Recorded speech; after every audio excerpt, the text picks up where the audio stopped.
Good evening, humans. Tyrannosaurusmoth here, and tonight we're taking a look at the SH Monsterarts Godzilla 2002 figure from Bandai. Let's do this. Aesthetically speaking, this figure is gorgeous, and generally speaking, Monsterarts, about the whole line, tends to nail the sculpt and paint, and that is no different here. We can see there's pretty much sculpt everywhere. Just every inch of this figure is just that beautiful, beautiful detail. You can see all of the kind of skin texture that we usually get with Godzilla. And, then we get those beautifully sculpted dorsal plates. This is one of my favorite Godzilla designs. Just in general, I love the whole, very almost like crystalline approach to the dorsal plates. And, it just looks really cool. And then, we got that kind of flared out neck sculpted beautifully here. Everything in all black plastic. So not really any wash or anything like that, but we do get some color obviously on those dorsal plates with that nice kind of slightly off-white kind of just fading into the black. And beyond that, then we get to the head sculpt, and beautifully done all around. Though I will say, this is my third SH Monsterarts Godzilla, and I'd heard about derpy eyes on some people's. My other two are fine. I did not escape it this time, and you can kind of see it's not completely egregious, but you can see that the right eye is kind of looking up a little bit where the left eye is looking forward.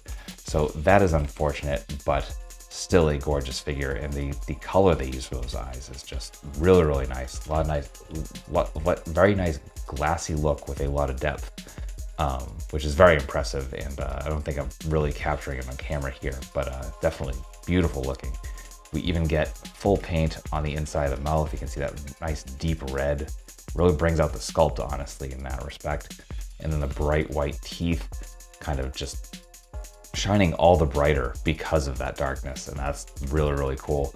Then we get to the nails, and all the claws have this beautiful kind of off-white into yellow into black. And it just looks very, very nice, very classy. You can see it better here on the feet. Just great job all around. So yeah, just a really beautiful looking figure.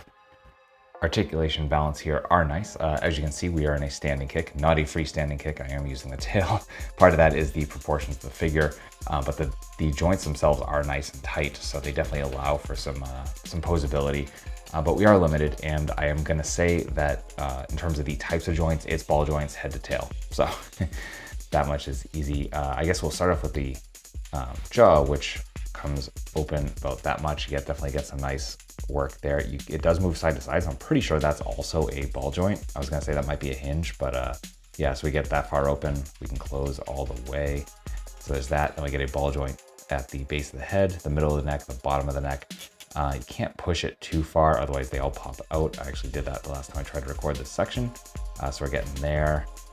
And then I'll kind of totally messed up this jaw. There we go. We get side to side there. So nothing crazy. Part of that, again, is the shape of the neck. That's just the character, the creature design. We get down to the arms, coming up to there. As you can see, we have ball joints here, here, here, and here.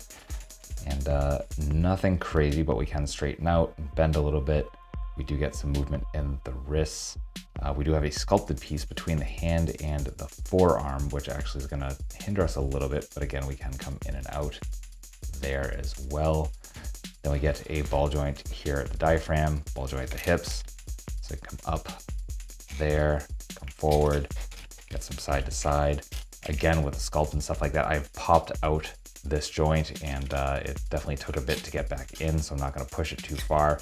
But as you can see, you can go about there, get to the hips, going out to about there, coming in that far, bring us down to the legs. So our knees coming about in that far and straighten out about that far. As you can see, we're running into the sculpt a lot with this figure.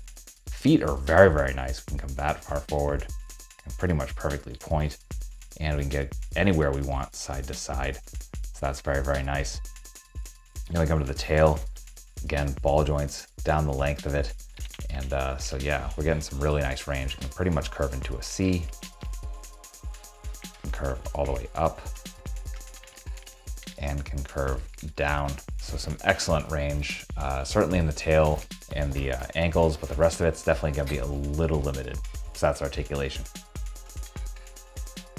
Getting into size comparisons, here they are with a NECA Shin Godzilla and a Sofubi Godzilla, with some other SH Monsterarts,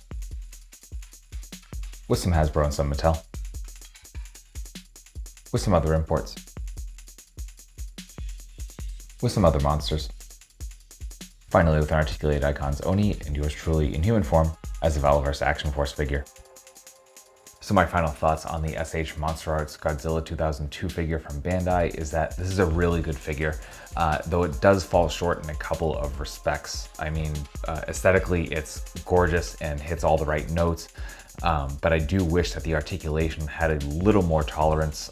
Again, part of that is just the character design and the way that SH Monsterarts tries to hold true to that. And I definitely commend them on basically making it just a whole big assembly of ball joints to try and make some of that work as best as possible. Unfortunately, the joints do pop out a lot. That is something we see a lot in Monsterarts, and that is very strong here. This is actually probably, this one probably has the worst issue with that, only just, again, because you can't really push it that far. So that much is sad. It would have been nice to have seen this with some accessories as well, but that is what it is. So I will say that if you're as big a fan of this Godzilla design as I am, then I highly recommend it. It's definitely just worth having for just how gorgeous it looks on the shelf, and the fact that it is posable. It just takes a little more work. But yeah, beyond that, like if you're not a big fan of this era Godzilla or anything like that, then yeah, it's probably an easy pass. But you know, so that being said, it's still available from a couple of different online retailers as far as I'm aware. So I'll have a link or two in the description below if you are interested. And that being said, I hope you found this review informative and somewhat entertaining. And if you did, hope to see you back, because I do multiple reviews a week of action figures related to tokusatsu, dinosaurs, monsters, pro wrestling, and more. So if any of that interests you, come on back. Let's talk some toys and just escape the world for a while.